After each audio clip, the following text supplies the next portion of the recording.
In a life that looked flawless, the truth was waiting to be exposed.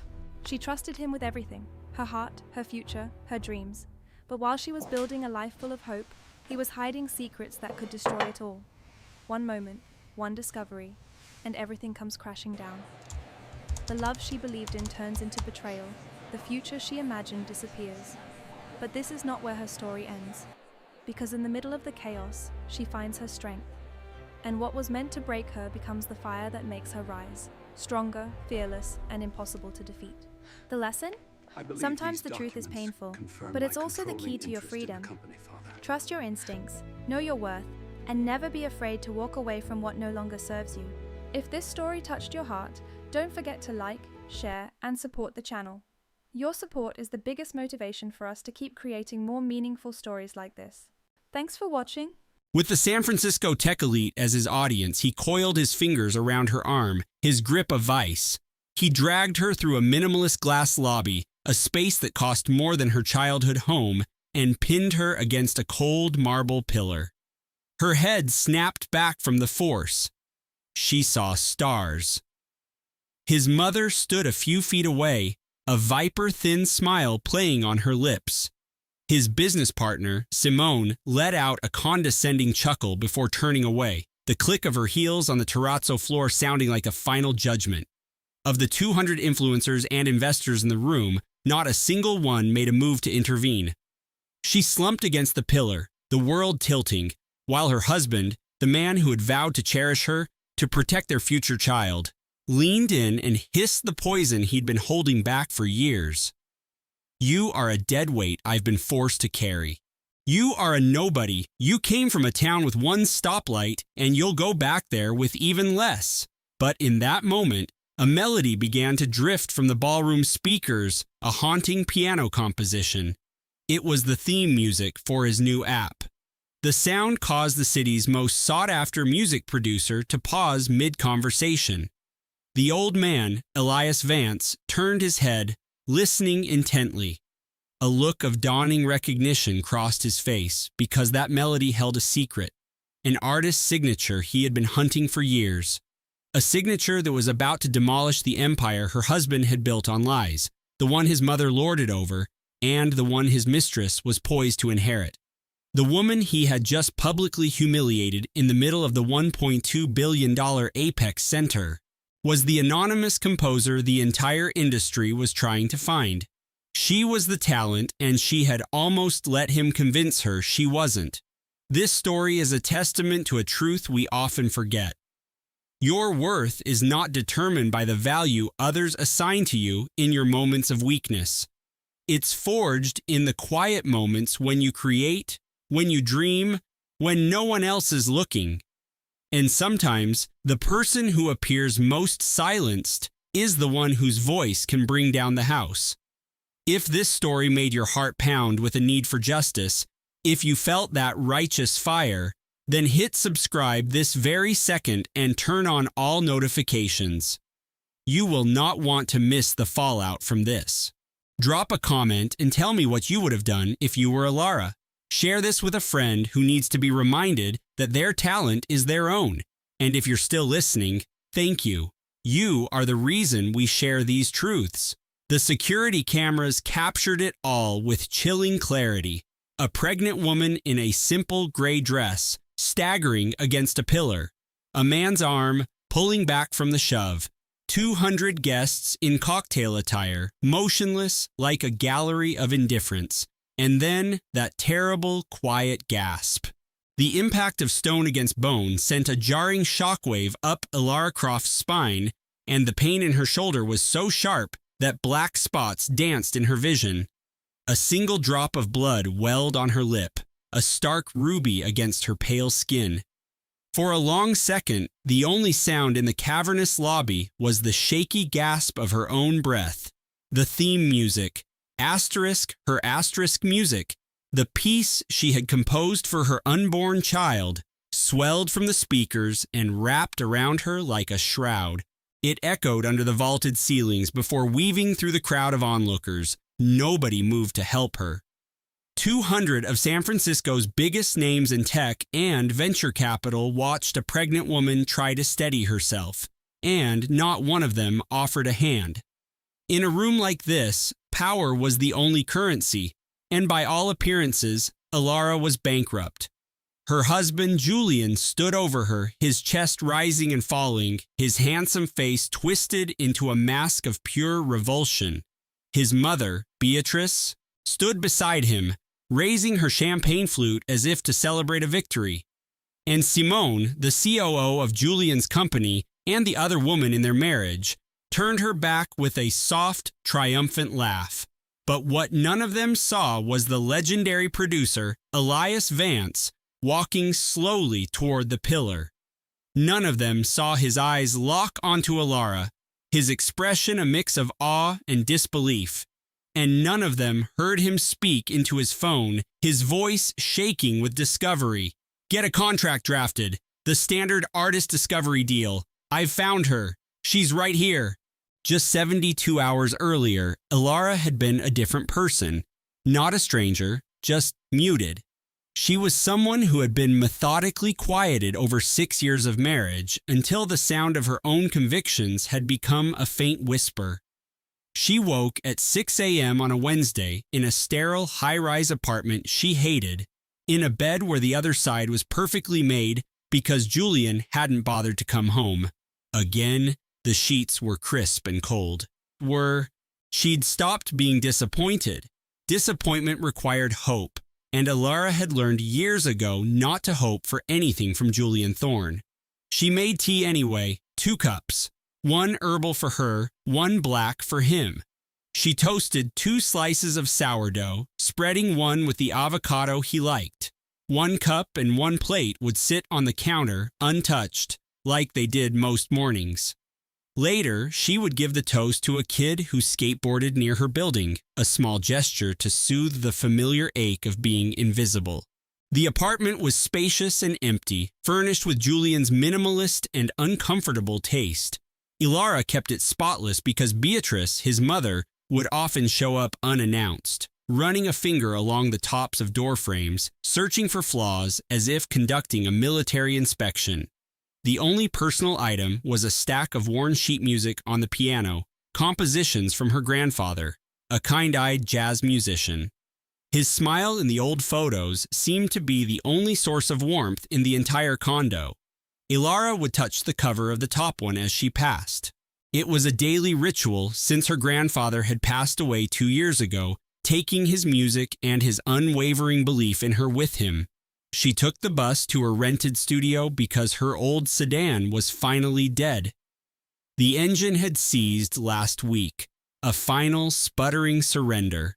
She couldn't afford a new one because Julian had reallocated their joint savings 3 months ago, calling it a strategic investment in his new company. She knew better than to ask for an itemized list. At the dusty, sunlit studio, Ilara was someone else. She was Aria, the anonymous composer whose piano pieces were quietly gaining a massive following online. Here, she wasn't Julian's unimpressive wife. She was a creator, a force. The small community of musicians who shared the building called her the Ghost because she came and went at odd hours, leaving behind nothing but the echo of beautiful melodies. They respected the mystery, and she treasured that respect, a feeling so foreign in her own home. Her old professor, Mr. Gable, who managed the studio spaces, stopped her that morning, his eyes crinkling with a rare smile. "Ilara, I had a call that made my ears perk up. A senior producer from Verve Records. He's looking for Aria. Says the work is generational. He wants to sign you. Sight unseen." Ilara felt a surge of dizzying hope, a feeling she hadn't experienced in years.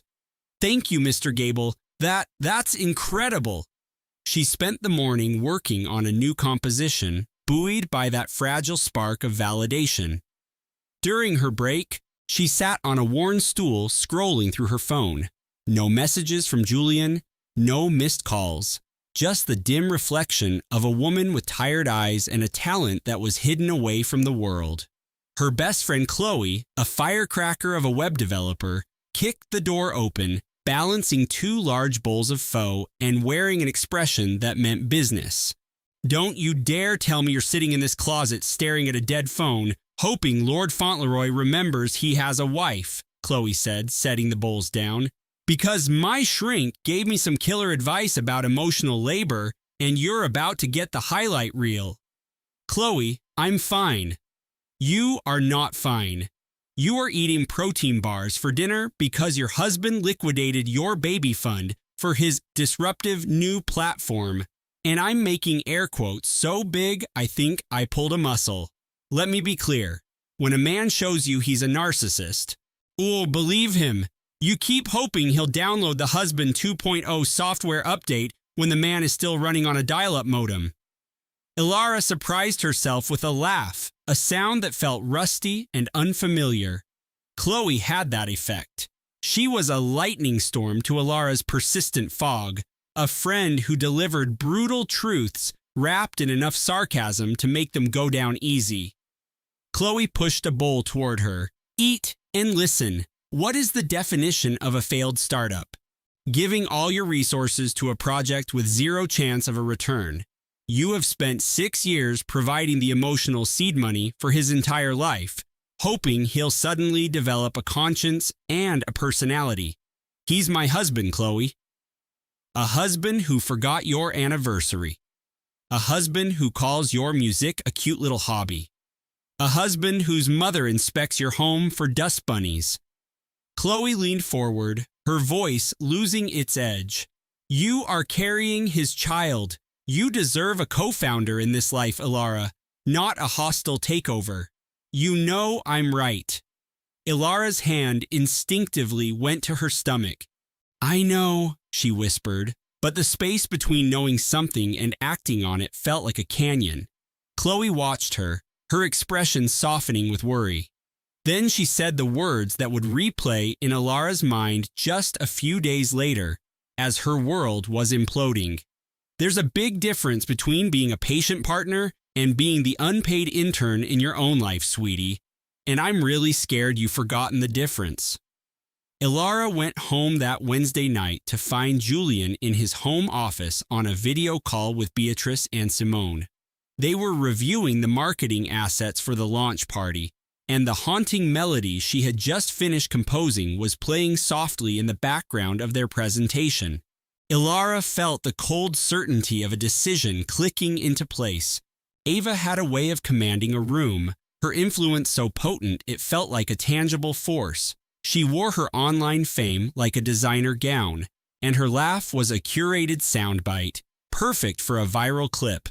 Julian introduced her as Chicago's most powerful food critic, the kingmaker whose review would launch his new restaurant into the stratosphere. But the way her eyes scanned their apartment, pausing on the custom-built chef's kitchen Chloe had designed, spoke volumes. It was a look of cold evaluation, as if she were mentally swapping out the fixtures for something more to her taste. Oh, so this is home base, Ava said, her voice smooth as cream. The light is divine. The ventilation, though, must be a nightmare. I was just explaining to Julian on the drive here, our new project requires an atmosphere that feels inevitable, even before the doors open. It's about building a myth, you understand? Chloe rested a hand on the gentle curve of her stomach, a small, protective motion. She had started to navigate her own home like a guest, as if her very presence, her pregnancy, was an obstacle to Julian's relentless ambition. She murmured a hello that vanished into the air and moved toward the kitchen to pour some water. And that's when she saw it. Open on Ava's laptop, glowing with every click of her sharp crimson nails, was a preview of a blog post. It wasn't just any post. It was the exclusive announcement. The for their future, for their legacy, a private, deeply personal business plan filled with secret recipes and unique service models she'd imagined building for their child. A restaurant concept she'd poured her very soul into for years. Every page a whispered promise from Julian that this was their forever dream. The folder name was gone, replaced with a sleek project codename, Aura, but the concept was hers. Every dish, every detail. It was the heart of her culinary ambition, stolen from her private cloud storage. And Julian had told her just last week he thought she was getting obsessed, that she should focus on the baby and less on her little food project. And now it was on another woman's presentation screen in a room full of investors in her life. That's my restaurant. Clara's voice was a ghost of a sound, but in the focused quiet of the boardroom, it was a thunderclap. Sophia looked up, her expression a mask of gentle, polished confusion, like a movie star interrupted mid-scene. "I'm sorry, on the screen. That concept. I wrote that. For us." The air in the room grew thick, unbreathable. Julian's charming smile, which had been plastered on his face, became a thin, hard line. Sophia, to her credit, was unshakable. She simply gestured to the screen with a manicured hand. Julian spoke first. His tone, that terrifyingly calm, one Clara knew preceded a storm. "Clara, let's not cause a scene. Great ideas are in the air. Sophia and I have been developing this for months. Do you think because you jotted down some similar notes, it's yours? That's your whole issue, Clara. You're too emotional. You get attached to ideas that need to be assets." Sophia finally set down her laser pointer, leaning against the table with the easy posture of someone who knows they hold all the cards. "She has a chef's heart, Julian. It's all passion. It's endearing, but it's not scalable." Sophia then smiled, a slow, pitying smile aimed right at Clara. "I believe what Julian is trying to explain is that a truly visionary concept will always find its way to the people with the infrastructure to make it a reality." She picked up her flute of champagne, her movements impossibly graceful. "It's an incredible plan. Julian has an excellent eye for talent, at least." The chuckle that ran through the investors was the sound of a door closing, confirming that Clara and her vision were now officially outside. And the worst part was the small, terrified voice in Clara's own head that whispered they were probably right. She excused herself to the restroom, closing the door without a sound because even her shattering grief was not allowed to disrupt the flow of business. She braced herself against the cool marble of the sink, her hands shaking, and dialed her brother, Leo. She was presenting my menu, Leo, in front of his investors, on a giant screen, and he just stood there and told me I was being emotional.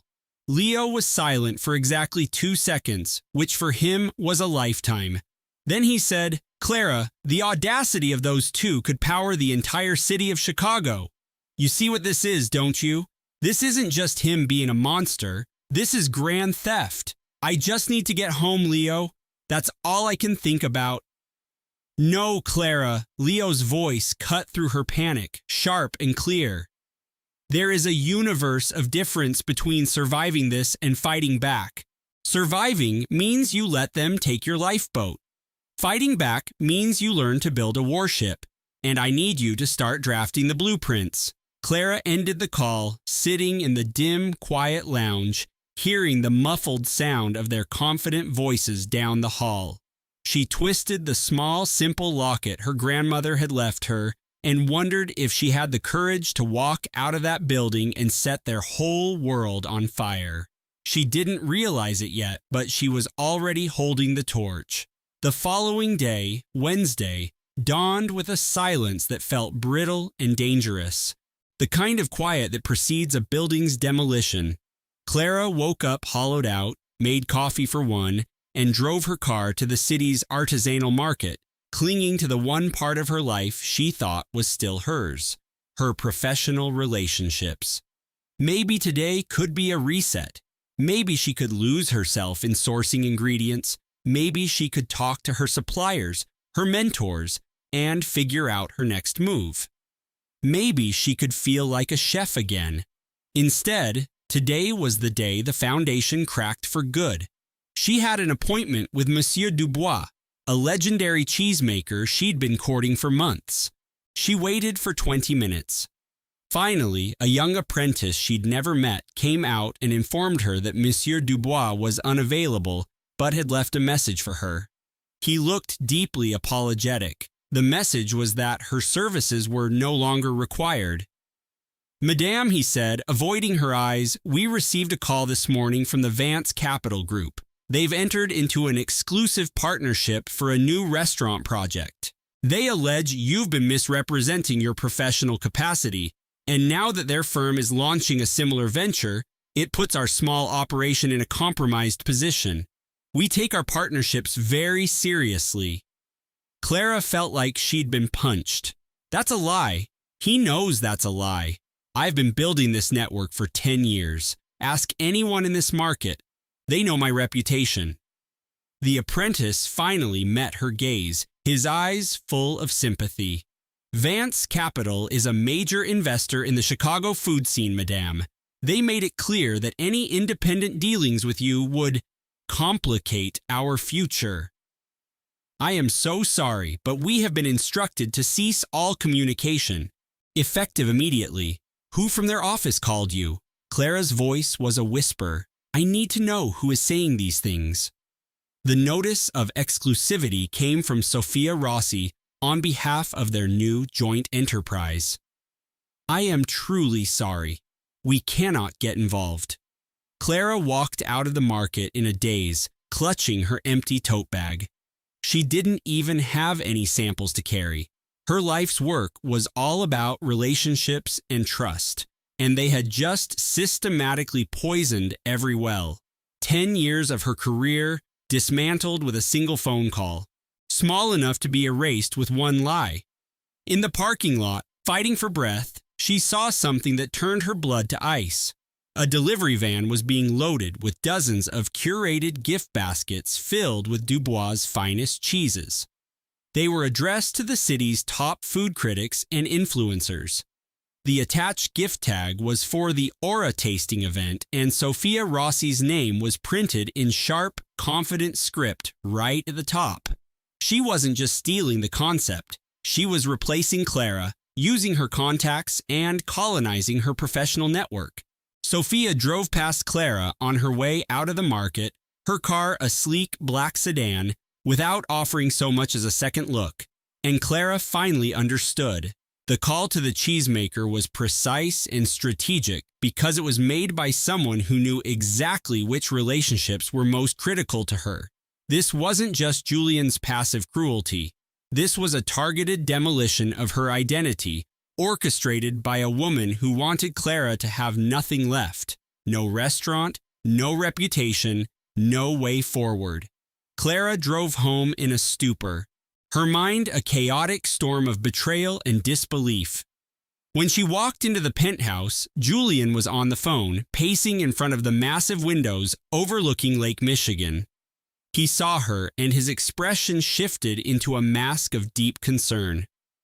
"You're back soon," he said into the phone. "Yeah, she just heard. She's taking it hard. I think it's for the best, you know.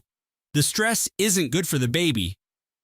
It was a flawless portrayal of the caring, worried husband. I wasn't blacklisted because of stress. But her words died in her throat. He held up a finger, shushing her. His father's name was on the screen, and he left the phone on speaker, either out of arrogance or because he wanted her to hear every word.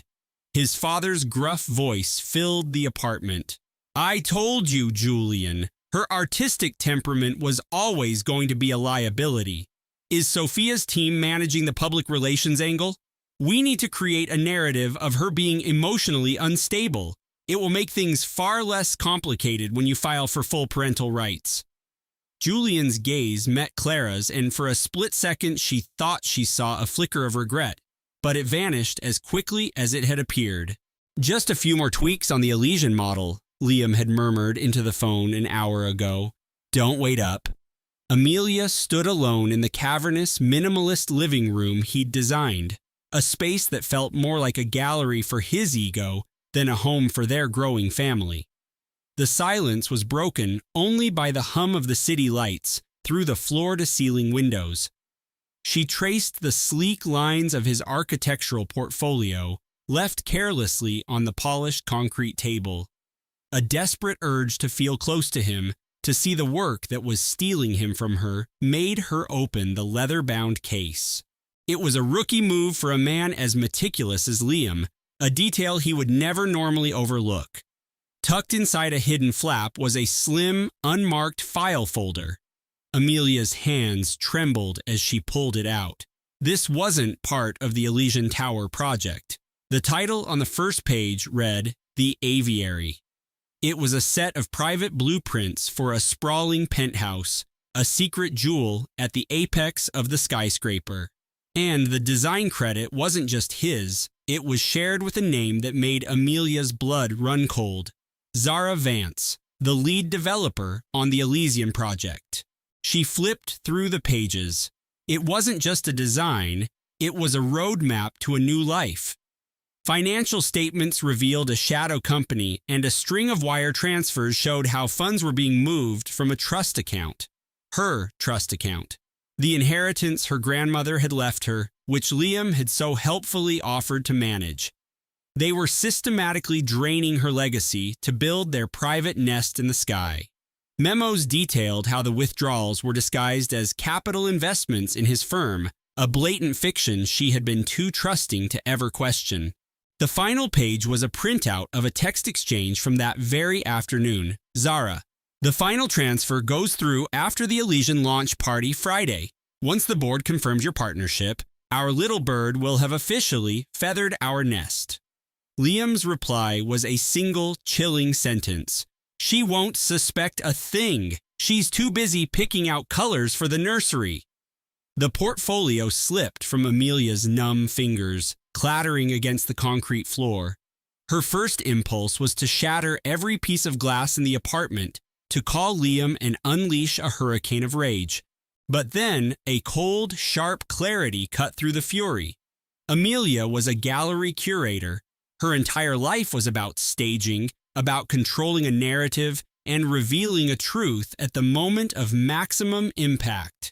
An emotional outburst was exactly what they'd expect from a hormonal, pregnant wife.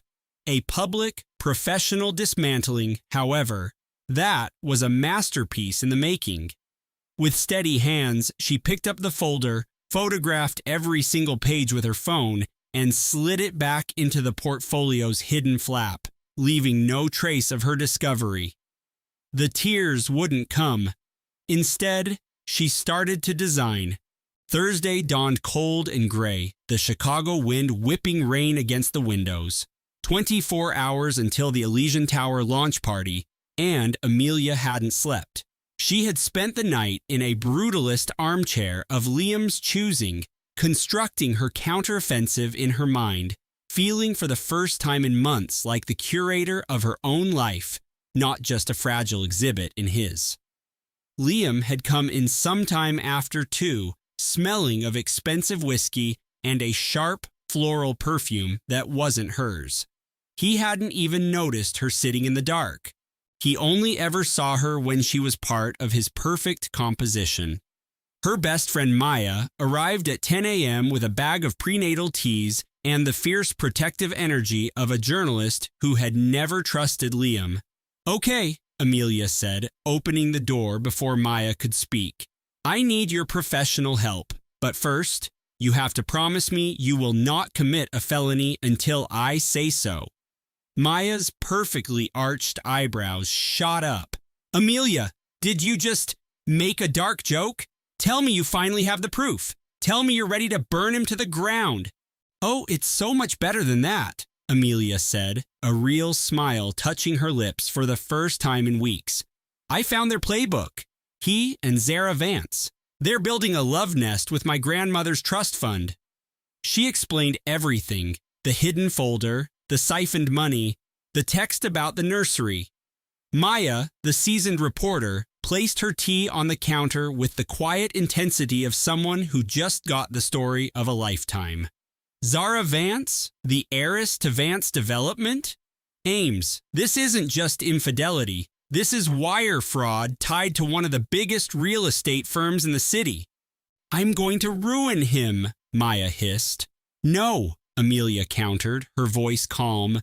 "We are, but not with a news story. Not yet. His reputation, his image as this brilliant, self-made architect. That's all he has. The Elysian Tower is his coronation. and that's where we're going to hold the execution. I need to see my grandmother's original trust documents, the real ones, from my parents' safe." An hour later, they were in her childhood home, the scent of cedar and old paper filling the air. Her mother, seeing the grim set of Amelia's jaw, had produced the safe key without a single question. For years, Amelia had been content with the simplified summaries Liam provided. Now, with Maya's investigative eye guiding her, she saw the full, complicated truth of her inheritance spread across the dining room table, a history she had abdicated control of. "Amelia," Maya said, her voice suddenly hushed. "Who was Julian Croft?" Amelia looked up from a property deed. "My great-uncle, my grandmother's brother. He died young, a long time ago." "Why?" Maya held up a yellowed, brittle document. It was the original charter for the trust. "Because this states that the entire principle of this trust was funded by a one-time settlement from a company called Vance Development." The room seemed to shrink. Zara's family company. A frantic search through the rest of the safe's contents produced a thick, sealed envelope labeled simply with her grandmother's name. Inside were not letters, but old newspaper clippings, their headlines stark against the aged paper. "Vance partner accused of embezzlement. Croft found guilty in fraud trial." And there was a photo of her great-uncle Julian, young and defeated, being led from a courthouse by Zara Vance's grandfather. Amelia sank into a chair as Maya laid the articles out in chronological order. Julian Croft and William Vance had been partners, but Vance had betrayed him, cooking the books, framing Julian for his own crimes, and seizing full control of the company. Julian was ruined, dying just a few years later from what the family always called a broken heart. The settlement that funded her grandmother's trust, the money Liam was now stealing, was hush money. A pittance paid to silence her family and bury the crime that had launched the Vance empire. The story was laid bare in the brittle newsprint. There was no billion-dollar secret fortune. There was just a dirty, rotten secret. The entire Vance dynasty, the one now crowning her husband as its new architectural prince, was built on the wreckage of her own family. Liam wasn't just taking her money. He was using the blood money paid for his lover's family's sins to build their future together. The grotesque symmetry of it all left her breathless. There was no trustee to call, no hidden key to a vault. The power was in the story itself. The evidence in that box was proof that her family had a foundational claim to the Vance fortune, a claim that had been brutally silenced decades ago. This wasn't just about a cheating husband anymore. This was about reclaiming a stolen legacy. "My God, Amelia," Maya whispered, seeing the shift in her friend's eyes. "They didn't just pay your family off. They stole the whole company." The launch party tomorrow night was a celebration hosted by the very firm that had destroyed her family. It was Liam's moment of triumph. It was the perfect stage. "He wanted to feather his nest," Amelia said, her voice dangerously quiet. "Fine, I'm going to burn the whole forest down." Back in the cold, silent apartment, Amelia traced the perfect curve of her stomach.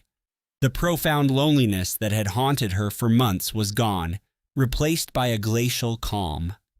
Liam was building a monument to his success on the foundation of her family's ruin, with a woman whose grandfather had orchestrated the entire crime. The baby kicked, a small, insistent reminder of the future she was now fighting for. This was no longer just about a broken heart. It was about justice. Liam would be home soon, expecting his adoring, fragile, pregnant wife. The performance of her life was about to begin. Marcus returned from a 2-day trip to Dubai, smelling of a perfume she didn't recognize, something warm and spicy, like sandalwood and secrets. As she was putting his travel case in the closet, a thin black tablet she'd never seen before slipped from an inner pocket and clattered on the hardwood floor. Curious, she turned it on. The lock screen was a photo of a woman she knew from the art world. The password was the woman's birthday. A wave of ice water washed through her veins. Inside was a portfolio for a new luxury high-rise named the Isabella, and a stream of messages confirming her deepest fears. "That's confirmed," Evelyn whispered, holding her phone tightly, the lawyer's words echoing in the silent room. "Can you explain the investment structure again?" "Mr. Davies, I think this is a conversation we should have in person. But the summary is this. You are the silent majority partner in Thorn Developments, the initial seed capital from your grandfather's trust, the controlling shares in the holding company, the rights to the downtown properties. Everything Marcus has built, he built with your legacy. It is legally, indisputably yours." Zara, who was listening on speaker, let out a low whistle like a gambler who just realized she was holding a royal flush. "There's a launch event tomorrow night at the Callahan Gallery," Mr. Davies said, his voice crisp over the line. "It's for the Isabella Tower, the very project your capital is funding, Miss Hayes. It would be advantageous for you to be there. This is your battleground." "My battleground," Evelyn echoed, the phrase tasting like metal. "And there's more. The documents he filed last week confirm it. He structured this new venture to dilute your shares into almost nothing. He's been systematically marginalizing you, assuming you would never look closely enough to notice.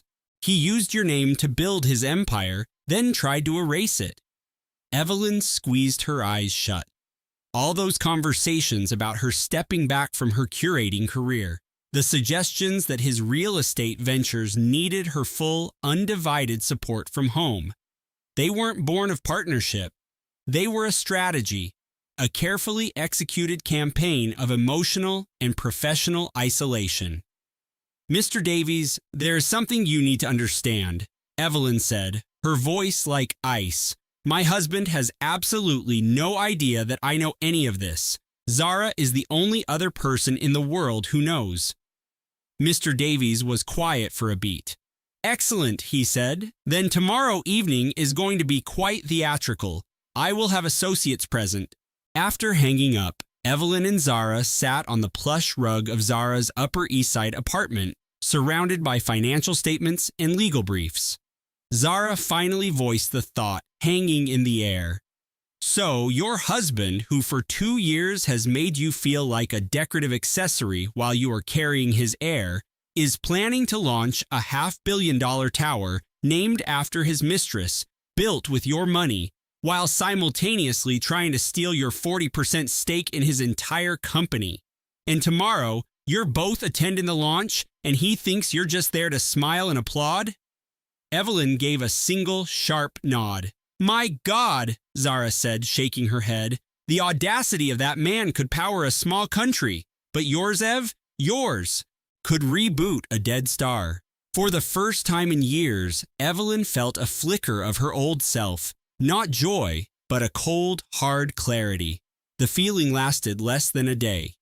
At 4 p.m, Evelyn tried to log into her private wealth management account. She needed liquidity. No matter what happened, she required resources. The retainer for Mr. Davies, a secure phone line Marcus couldn't trace, funds to live on when the joint accounts were inevitably frozen. She entered her credentials, her portfolio balance, trading account $0.00, cash reserves $0.00. Evelyn stared, her heart pounding. She hit refresh. Nothing changed. Every cent she had, the inheritance from her grandmother, the emergency fund she had carefully grown, had vanished. She called the private banker. A calm voice informed her the funds had been transferred that morning into a new single-signature corporate entity.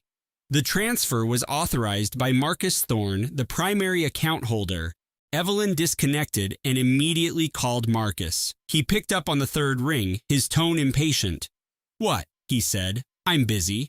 "Oh, the money," he said when she asked. "I moved our liquid assets. It's a bridge loan for the new project. It's for our family.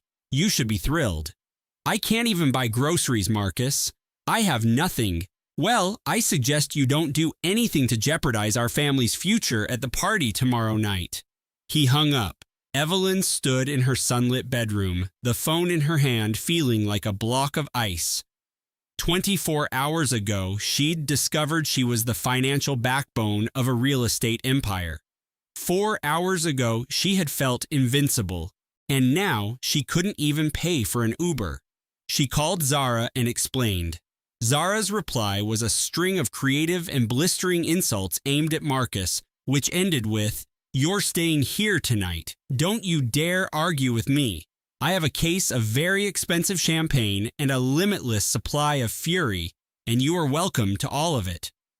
That night, in Zara's art-filled apartment, surrounded by auction catalogs and the unwavering belief of the one person who saw her as she was, Evelyn sat at the marble kitchen island and felt the walls closing in. "I have nothing, Zara. No cash, no access. He's probably already had his IT guy lock me out of the company's servers. I know I own it on paper, but in the real world, right now, I have zero power." Zara came around the island and took Evelyn's hands. "Stop, listen. You have the one thing he has foolishly discounted. You have the truth. And tomorrow night, you are going to walk into that gallery, onto your own stage, and you are going to let the truth do its job. What if it's not enough?" Zara squeezed her hands. "It's always enough. It just rarely feels like it beforehand." On Friday evening, the Callahan Gallery in Soho was a jewel box of light and sound. Its floor-to-ceiling windows spilled a warm glow onto the cobblestone street, illuminating the procession of black town cars delivering their glittering passengers. Inside, New York's real estate and art worlds collided, their conversations a low thrum of deals and desires, all unified by the certainty that they were witnessing the birth of the next great monument to wealth. Soaring white walls were hung with dramatic abstract paintings, a perfect backdrop for the guests dripping in designer labels and quiet power. A string quartet played something modern and melancholic in a corner, while waiters in sharp black uniforms navigated the throng with trays of champagne and caviar. 400 guests, the titans of the city, old money patrons and new money developers, all playing their parts, oblivious to the fact that the true owner of the evening's main attraction was about to walk in wearing a dress he had once told her was too plain. Zara had worked some kind of magic. She had taken a simple charcoal gray maternity dress from the back of Evelyn's closet and paired it with a breathtaking Art Deco diamond necklace from her own vault. Suddenly, it wasn't a plain dress. It was a canvas. It didn't shout money. It radiated a deep, ancestral confidence that highlighted Evelyn's sharp intelligence. Of course, no one in this room was interested in quiet intelligence. They were looking for a spectacle. "You look like a queen," Zara said, fastening the clasp. "Now, what's the plan? Mr. Davies will find you near the main architectural model at exactly 9:30. Until that moment, you are the devoted, supportive wife. You do not speak to Marcus. You do not acknowledge his mistress. You just watch." Evelyn nodded, then pulled Zara into a fierce, sudden hug. "If this goes sideways," Evelyn whispered, "you're the best friend a girl could ever ask for." "Nothing is going sideways," Zara said with absolute conviction. "Now go, and I want a detailed breakdown of every facial twitch when she figures it out. Isabella, when she realizes her tower has a new landlord, I'm betting on a full-blown gasp." Evelyn stepped into the main gallery, her own familiar world, and it felt like walking onto the surface of the moon. She spotted Marcus immediately. He was the sun around which all the other planets of the room were orbiting. He held a glass of scotch as if it were a scepter. He was undeniably handsome, with that easy, predatory charm that convinced people he was doing them a favor by taking their money. His tuxedo was tailored to perfection, almost certainly paid for with funds from her account, and his smile was a dazzling practiced thing aimed at a reporter from Architectural Digest. And there was Isabella in a backless scarlet gown, her hand resting on his arm with a clear air of possession. She was sharp and stunning, and she scanned the crowd like a conqueror surveying newly taken land. Marcus's mother, Catherine, stood close by, nursing a glass of white wine and looking utterly victorious. Evelyn kept to the perimeter. She moved with the trained self-effacement she had adopted over the last few years, a habit of making herself smaller to give him more space. But tonight, her invisibility was a weapon. She watched, she listened, she put names to the faces of the investors Mr. Davies had shown her in photographs. She was studying a massive oil painting they'd once considered buying together when Marcus appeared at her side. His voice was a blade of ice in her ear, perfectly masked from the wealthy couple standing just a few feet away. "What the hell do you think you're doing in here? What's this all about, Evelyn? You were supposed to stay out of sight until the presentation." Evelyn turned to face him, her expression serene. "This is a party celebrating our company, Marcus." His eyes raked over her simple dress with raw contempt. "And you dress like that? In front of my investors?" Catherine materialized at his side, a master of timing. "Oh, darling, she's here." "Julian, I thought we decided." And then Isabella glided over to complete the tableau, a champagne flute in hand and a cruel glint of amusement in her eyes. "Let her stay, Marcus. It's almost quaint, very supportive." It felt like watching a black and white movie in a world of color. Ava felt that old, familiar tightness in her chest, a gut reaction her body had perfected over months of Marcus's subtle emotional warfare. But beneath the anxiety, a new foundation of steel was setting. It was a resolve born from a single misdirected email, honed over tearful nights at her friend's apartment and armed by a lawyer who saw the truth. She looked at Marcus, her husband of 3 years, and spoke the 5 words that would ignite the fire. "I saw the draft press release. I saw the plan to declare me incompetent because of my pregnancy. I saw Isabel ghostwriting your statement, and I know you transferred the last of my father's restaurant trust this morning." The murmur of San Francisco's venture capital and culinary elite died around them, replaced by the electric silence of impending scandal. It wasn't just surprise, it was sport. The kind of quiet that comes from predators catching the scent of blood in the water, a silent, gleeful understanding that this implosion would be the talk of every power brunch for the next month. Marcus's expression shifted through 3 distinct phases. First was the shock of a man caught completely off guard. Second, the rapid-fire calculation of a venture capitalist weighing his exit strategies. He settled on the third, his most reliable defense, condescending concern. "Honey, you're not well," he said, his voice a touch too loud, projecting to the nearby tables. "Her hormones have been all over the place. She's paranoid, exhausted." Isabel, his sleek PR executive mistress, slid into her role seamlessly. "It's why she had to step away from the restaurant. The stress was just too much. We've all been so worried." She was clearly not thinking straight, and Isabel, playing the part of a caring, professional friend, delivered the final, patronizing blow. "As someone who manages crisis communications for a living, Ava, I have to advise you to stop making these wild claims in public. It's a very bad look." Ava felt the air in the winery tasting room become crisp and clear. This was the moment. The point where her documented, undeniable truth would bring their entire gaslit reality crashing down. She had the emails. She had the bank records. Her hand was steady as she pulled out her phone to open the encrypted folder. The folder was gone, utterly empty. The forwarded emails, the screenshots of the international wire transfers, the damning text chain between Marcus and Isabel mapping out their deception, wiped clean. He leaned close, his breath smelling of expensive Pinot Noir, his whisper a blade meant only for her. Our home Wi-Fi has its perks, doesn't it? I saw you encrypting everything last night. I had it all scrubbed from the cloud before we even called the Uber. The money is already gone.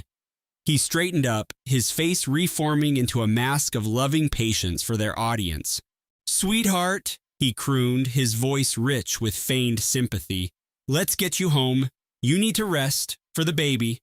The whispers erupted immediately. "Poor girl, she looks completely overwhelmed. I heard she had a breakdown at her own restaurant. He's a saint for dealing with this." Isabel was already spinning the narrative to a powerful food critic, her professional tone lending it an air of fact. "She has a complicated history. It's truly tragic. We've been trying to get her to see a therapist for months." Ava stood motionless in the center of the lavish barrel room, suddenly an outsider among people who now saw her as a pathetic spectacle. She was clutching a useless phone, wearing a maternity gown that felt like a ridiculous costume, and the bars of their carefully constructed cage had just slammed shut. Then Marcus seized her wrist, his fingers squeezing a pressure point he knew made her flinch, a small, cruel act of ownership.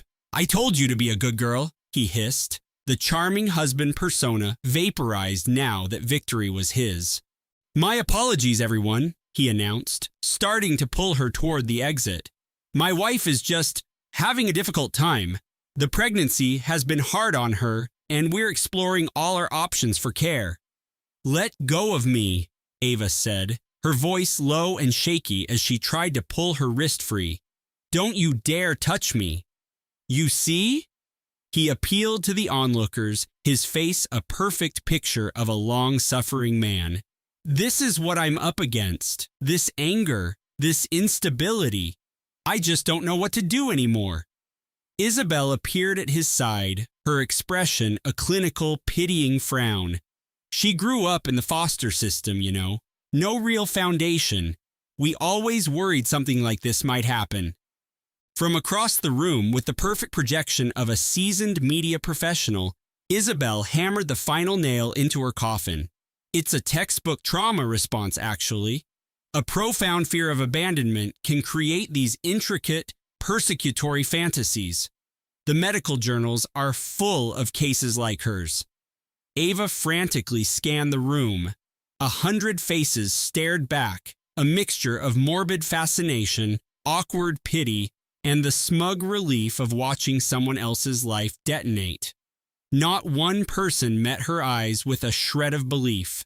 The sobs came then, not the quiet, dignified tears she shed in private, but a raw, desperate sound that ripped from her chest and shook her entire body. "Can't anyone see what he's doing?" she cried out, her voice breaking apart. "Doesn't anyone see the truth?" At that, Marcus's act fell away completely. All that remained was pure, undiluted cruelty. "You are nobody," he spat, his voice a venomous whisper. "You came from nothing, and that's where you're going back. This was all a mistake." And then he shoved her. With open palms, he pushed her shoulders, the force sending her staggering back, her center of gravity already compromised by the baby. A heel caught on the edge of an oriental rug. Her hands flew out, grasping at nothing as the rustic chandelier spun above her and the cold slate floor rushed up to meet her. The impact sent a jolt of pain up her side. Her clutch purse flew from her hand, its contents spilling across the floor. A lipstick, her keys, her phone, and an antique silver tasting spoon she carried everywhere, a keepsake from her father. The small, ornate spoon slid across the polished stone, glinting under the lights before it came to rest against the toe of a polished, handmade loafer. 100 people watched. Not a single one moved to help. Alistair Thorne had hosted the Napa Valley Vintners Gala for 30 years. He had built Thorne Vineyards from his father's dream into an empire. After his best friend and protege, the brilliant chef Julian Delacourt, died in a sudden accident, Alistair had quietly taken over the management of his friend's estate. For the last 10 years, he had been honoring Julian's final, desperate wish to find the daughter he'd been forced to give up, a girl lost in the system after her mother's death in childbirth. When the small silver spoon clattered to a stop by his shoe, he knew. He didn't need to see the face of the young woman on the floor. He recognized the silversmith's mark on the handle, a tiny, etched grapevine, the secret insignia of a culinary society Julian had founded. His friend's words from 2 decades ago echoed in his memory. "Every great chef has their spoon, Alistair. I'm having this one made for my daughter. If you ever find her, this will be your proof. It's her birthright." Alistair knelt by the pregnant woman on the floor. Her face was pale and streaked with tears, but through the shock in her eyes, he saw him. He saw Julian's determined chin and his passionate, intelligent gaze. He picked up the spoon, his hand not quite steady as he traced the familiar grapevine crest with his thumb. "My dear," he whispered, helping her to sit up. "Are you injured?" She could only shake her head, too broken to find her voice. He paid no attention to the arrogant young man who had assaulted her. He ignored the 100 silent guests. He gave a single curt nod to his head of security. "The estate car, by the cellar door, now." He would not create a scene. He knew the devastating power of the Thorne legal team would be a far more elegant and permanent solution. He turned back to the woman, his voice cutting through the hushed room with absolute authority. "Come with me. You are safe now." He helped Ava to her feet with the gentle reverence one might show a long-lost masterpiece, and led her through a private passage, down a hall filled with photographs of the celebrated chef she never knew was her father. In a quiet, oak-paneled library overlooking the moonlit vineyards, he brought her a glass of water and a warm blanket. He sat across from her and placed the silver spoon on the antique desk between them. "My name is Alistair Thorne," he said gently. "I was your father's mentor, and I am the executor of his estate." "My father?" Ava stared, bewildered. The name of the gala's host suddenly clicked. "Thorne. My birth father was a chef," she began, her voice a whisper. "He was more than a chef," Alistair said, his eyes clouded with old grief. "He was a genius, and he loved you more than anything. He set up this trust to protect you, to ensure that one day you would have everything. He was so afraid someone would use you to get to his legacy." An hour later, after the initial shock had begun to fade into a fragile understanding, Alistair opened a safe hidden behind a tapestry. He had been searching for her for a decade. "Your father's will had one condition, that the full estate transfer to you on your 30th birthday or upon your marriage. When you married this man, he gained a legal foothold. I've been fighting him quietly ever since." He laid a portfolio on the desk. "This is the Delacourt estate, the restaurant he built, the patents for culinary equipment, the land this vineyard is on. It is all yours, Ava. It has always been yours." The depth of the betrayal felt like a physical wound. "Ava," her friend Lena said softly, her laptop casting a blue glow in the quiet guest house. "Oh, honey, I am so sorry. He wasn't just having an affair. He was building her a restaurant." Lena angled the screen, showing architectural renderings of a chic, new Napa eatery.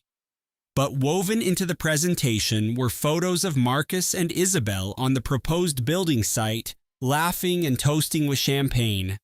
The name on the elegant concept art was written in flowing script, Isabel's on the vine. The total damage was just over $300,000, all of it siphoned into a single secret venture. Ilara stared at the schematics, then at her friend Grace, then down at her own hands resting on her 7-month bump. "He told me Project Apex was just a pitch," she whispered, her voice hollow. "All this time, it was for asterisk her asterisk." Grace tapped a detail on the monitor. "And he used access to your inheritance account to fund it. The real question, Ilara, is what you're going to do about it." The distant wail of a New York siren felt like it was from another world, a universe away from the cold devastation that had just filled her apartment. She was raised by a mother who taught her that forgiveness was a weakness, But what Ilar said next surprised even Grace. "I don't want revenge. I want to bankrupt them. There's a difference." Ilara's first call was to her estranged uncle, Arthur, a corporate litigator famous for his brutal tactics. The phone barely completed a single ring before he answered, the sound of a cocktail shaker in the background. "Kiddo, I'm about to close a hostile takeover. This had better be life or death." "Arthur," Ilara said, her voice suddenly like steel, "I need you at my place. Now. Use the service elevator and bring your work tablet." "Why do I get the distinct impression I'm about to become an accessory to a felony?"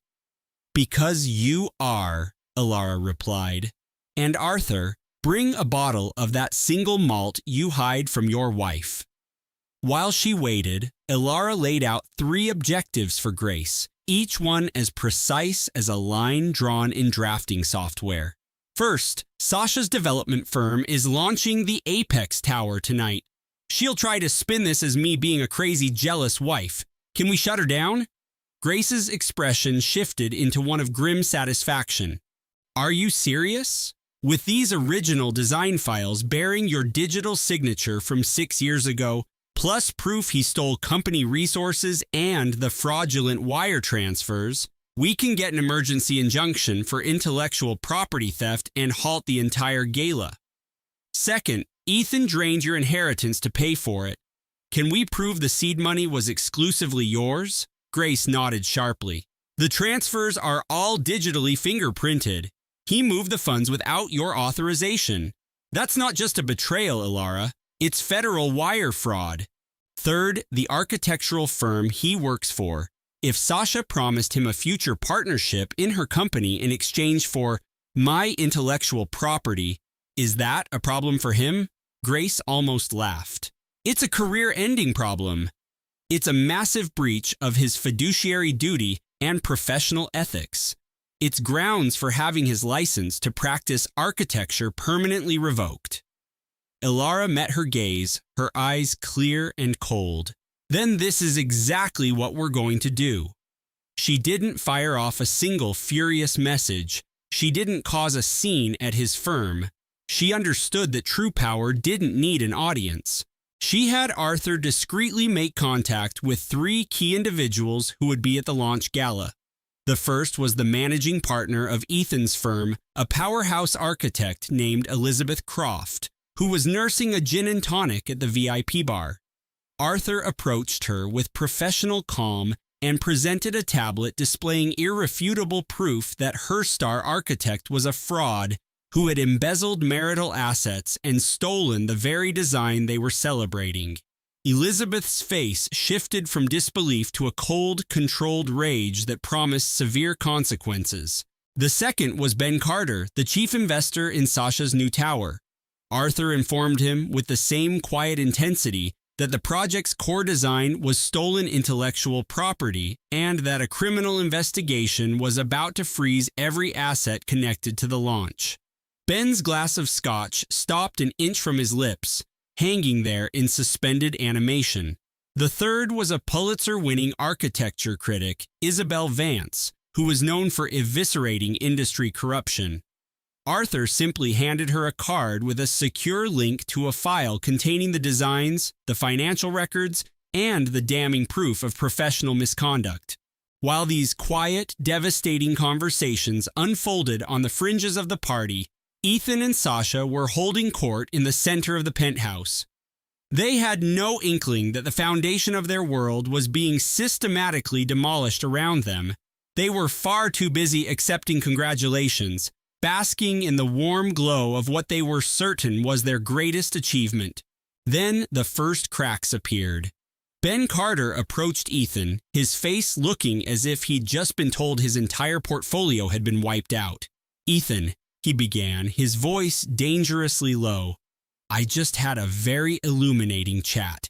Tell me, when exactly were you planning to disclose that your personal life was a multi-million-dollar liability?" Ethan laughed it off. "My wife? Don't worry about her. She's just an art history major from Philly." Ben stared at him for a long, silent beat. "Right. Well, I need to make a call." He turned and walked away, leaving Ethan looking utterly confused. He shrugged, turning back to the crowd. Across the room, Elizabeth Croft intercepted Sasha mid-laugh. "Miss Petrova, are you aware that your lead architect's designs are about to become evidence in a federal fraud investigation and that he's likely to be disbarred?" Sasha's champagne flute rattled against her teeth, and in a far corner, Ethan's phone began to vibrate.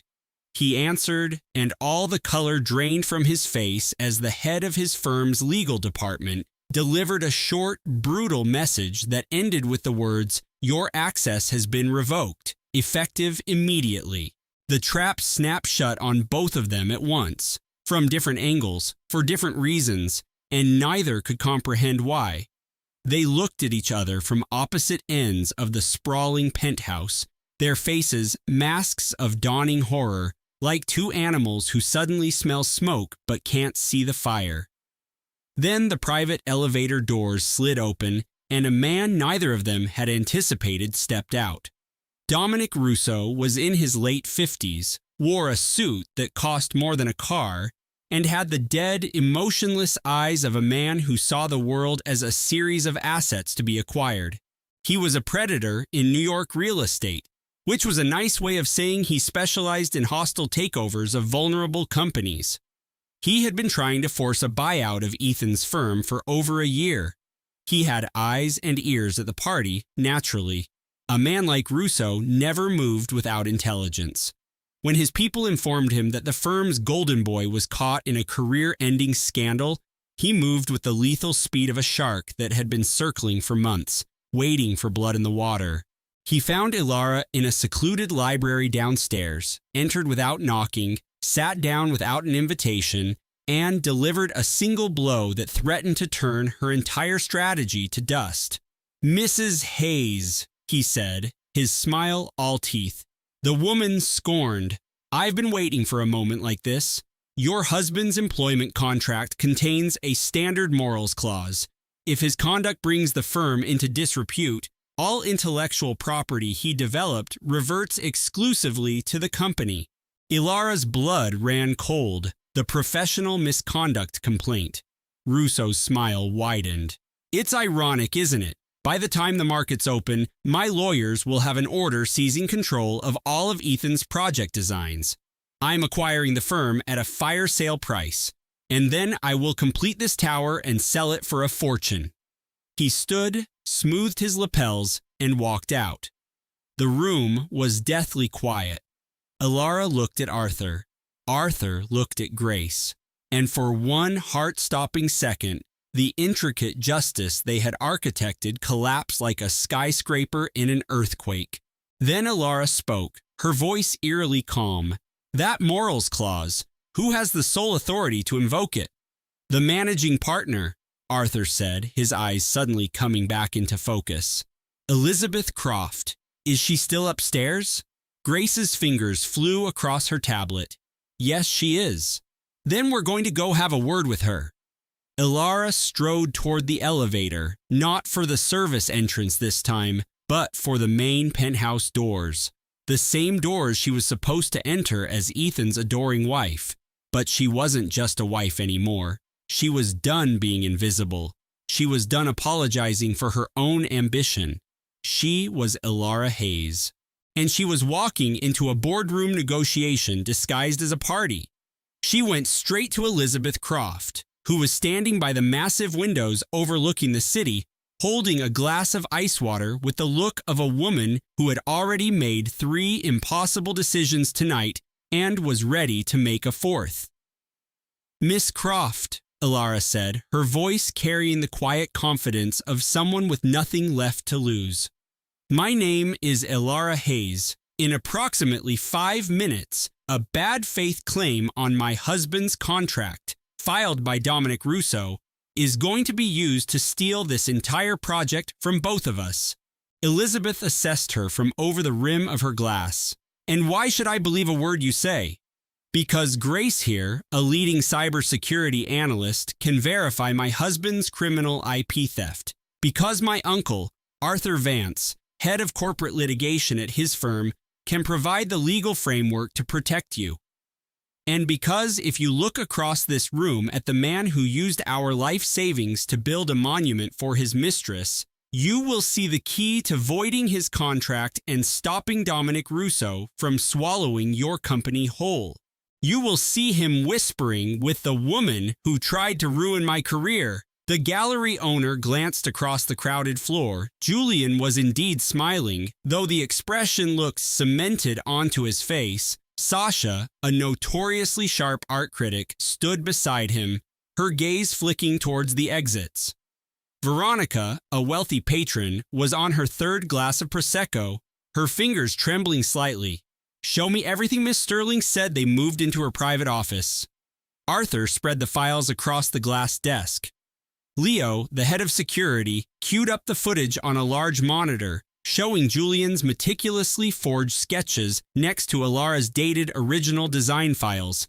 On the screen were 3 open windows, intimate instant messages, corporate expense reports, and the falsified architectural blueprints submitted for the waterfront tower project. Ava reviewed the files Liam had carelessly left open on his laptop, files her contact at the firm's IT department had backed up from the cloud. Miss Hayes examined everything with the focused precision of a woman who had spent 15 years spotting structural flaws. When she was finished, she looked at her own reflection in the dark screen with a sense of profound clarity, mixed with a resolve that felt like steel. "Mr. Hayes," she thought, remembering her old professor's words, "in my 15 years in this business, I've learned a little something about vision. The people who try to steal your blueprint," he once told her, "are always the ones terrified to build something of their own." She didn't need to cause a scene today. She just had to present her evidence and tell the truth. That foundation holds more weight than most people can ever construct. She rose from her desk. "Let's go to that pitch meeting." Ava strode into the opulent boardroom and cleared her throat. The room fell silent in stages, conversations fading from the junior associates to the senior partners until 20 executives stood in quiet confusion, coffee cups paused mid-sip. Their faces turned toward a woman whose presence suddenly felt absolute. "Gentlemen," she began, her voice steady, "I apologize for this brief interruption. I have a few corrections to this morning's presentation that require your immediate attention. First, the masterpiece design for the waterfront tower being pitched today was created by me, Ava Hayes, not, as was fraudulently claimed, by my husband, Liam Hayes." Liam shot up from his seat at the head of the table so quickly he knocked a pitcher of ice water over. "This is absurd," he stammered, but the firm's lead partner continued as if he hadn't spoken.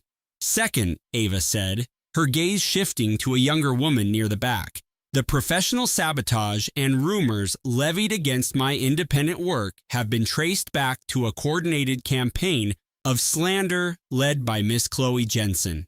She is hereby terminated from this firm, and a complaint is being filed with the Architectural Licensing Board for review." Chloe was already grabbing her portfolio, her instincts screaming at her to escape. 2 men from corporate security, alerted by the lead partner, stepped into her path with calm finality, of men who were paid to be immovable. "Third," Ava's voice seemed to deepen, resonating with a new power, "a legal petition filed by Mr. Liam Hayes to seize control of my personal design trust, citing emotional instability due to my pregnancy, has been withdrawn. The petition was based on fabricated medical documents, and its exposure renders the motion baseless." Across the room, Genevieve Croft, the primary investor, set her pen down with surgical precision and moved toward the exit without a single backward glance. She was a woman who knew when a deal had gone toxic. And the losses today were total. "And finally," Ava said, and the air in the boardroom grew thick, almost solid, "many of you know that the centerpiece of this bid was billed as the debut of a major new talent from this firm. Today, it is my genuine honor to introduce the true architect, a voice of immense power and integrity, whose work you are about to see for the first time, Mrs. Ava Hayes." Ava stepped forward from the doorway where she'd been standing. She was still wearing the simple charcoal gray dress she'd put on that morning, a dress her sister had insisted she buy. Her stomach was a tight knot of nerves, her head ached from the weight of her worries, and around her neck was a simple gold compass rose, a gift from her father that held her entire world inside. She wasn't flanked by lawyers or colleagues. She wasn't dressed in designer clothes. She didn't enter to a dramatic presentation, just the quiet hum of the room's air conditioning. Because Ava Hayes had never needed theatrics to be brilliant, she had only ever needed her truth. The boardroom erupted, a tidal wave of whispers and shocked glances as 20 people recalibrated their entire understanding of the morning. The quiet, pregnant wife Liam had called his inspiration. The independent designer Genevieve had ignored. The naive talent Chloe had tried to undermine. She was the genius they were all there to court. She was the name that would define the next decade of their city's skyline, and her design illuminated the very projection screen before their stunned faces. Liam's face was a mask of disbelief. His mind, so adept at schmoozing and delegating, simply shut down. The color drained from his face, leaving his skin a waxy pale shade, as if he were seeing a ghost. "That can't be real," he muttered. "She's no one. She just freelances." "She has the vision," Marcus Vance, the developer, said, stepping forward with the confidence of a man who had waited years for a project this perfect. "The design, valued at $50 million, belongs to her.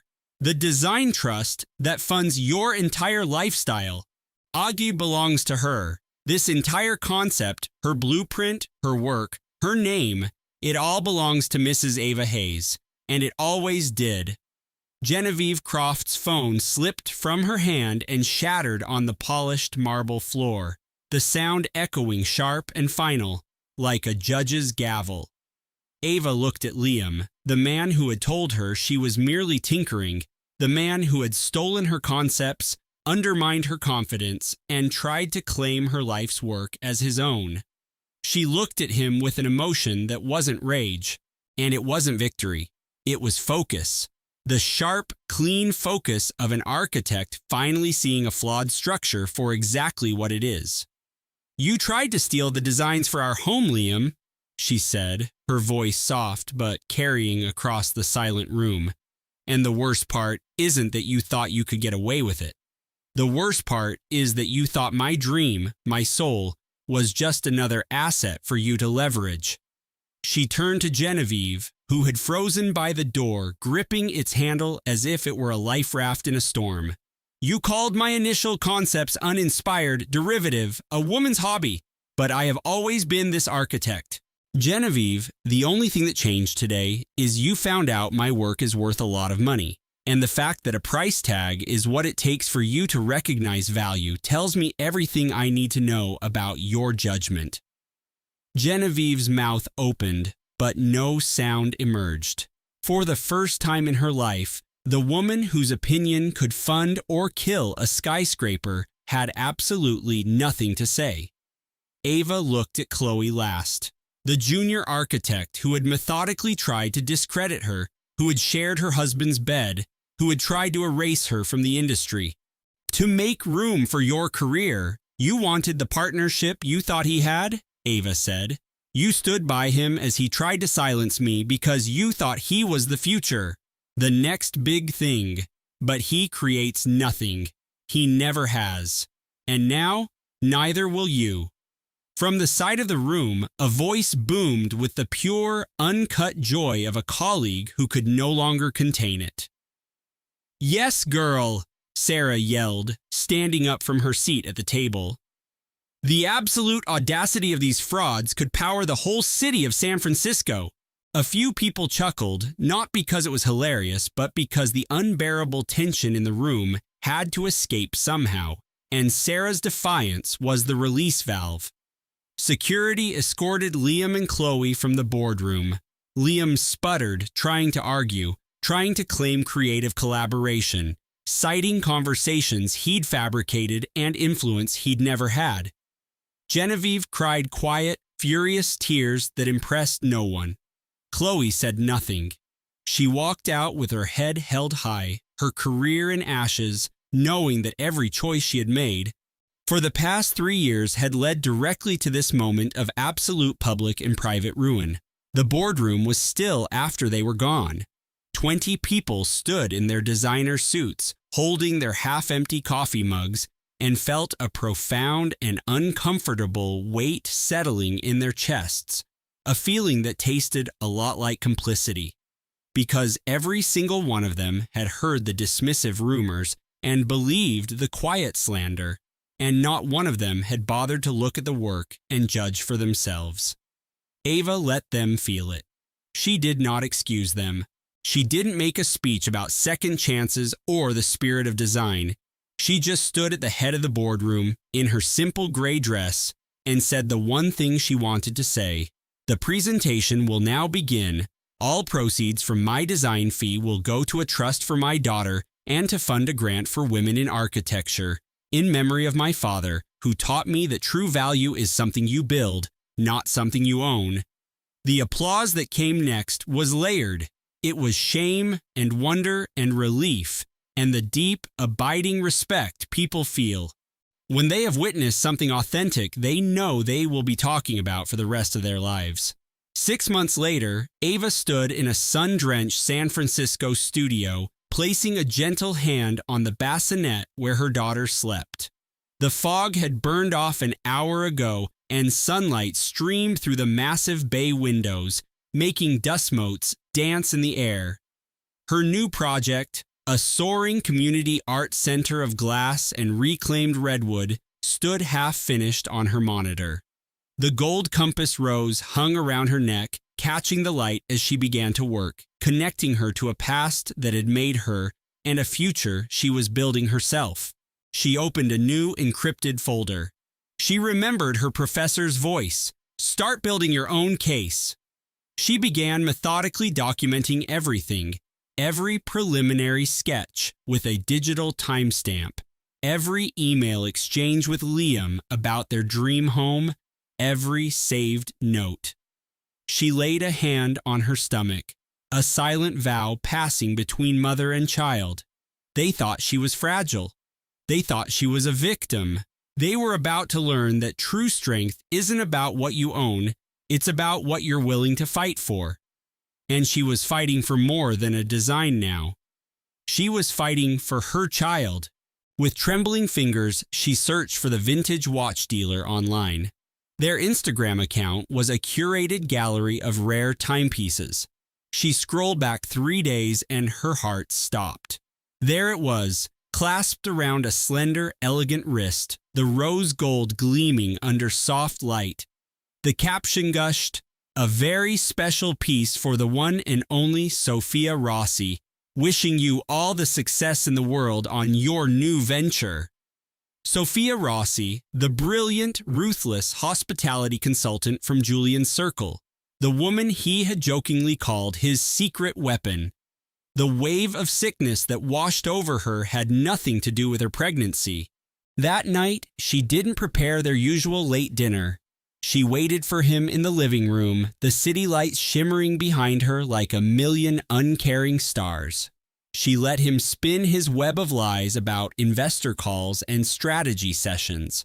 When his performance was over, she simply placed the printed gift receipt on the marble coffee table between them. "I found this," she said, her voice steady and hollow.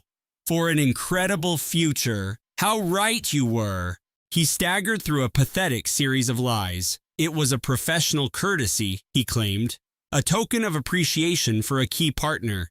When he saw the cold finality in her eyes, he changed his approach. He went on the offensive. He called her obsessive, unstable, blaming her out-of-control pregnancy hormones for her wild accusations. "Frankly, Clara, you are becoming completely unhinged," he said, his voice dripping with condescending pity. But the lie was a flimsy shield for the terror in his eyes. Their marriage had been the lie. There was no shouting, no shattered glass, just a silence more terrifying than any rage. The jealousy had burned through her for hours, leaving behind an icy resolve. Clara stood up from the bay window seat, her 7-month pregnancy a stark silhouette against the San Francisco skyline. She held out the tablet, the screen showing the Tech Gala photo. Julian, her husband, his hands secretly intertwined with his co-founder, Ava. "I want your bags packed," she said, her voice dangerously level. "I want you out of this loft before I get back from my walk." Julian, the visionary CEO who could command a boardroom with a word, just stared, his carefully coded world glitching into a catastrophic error.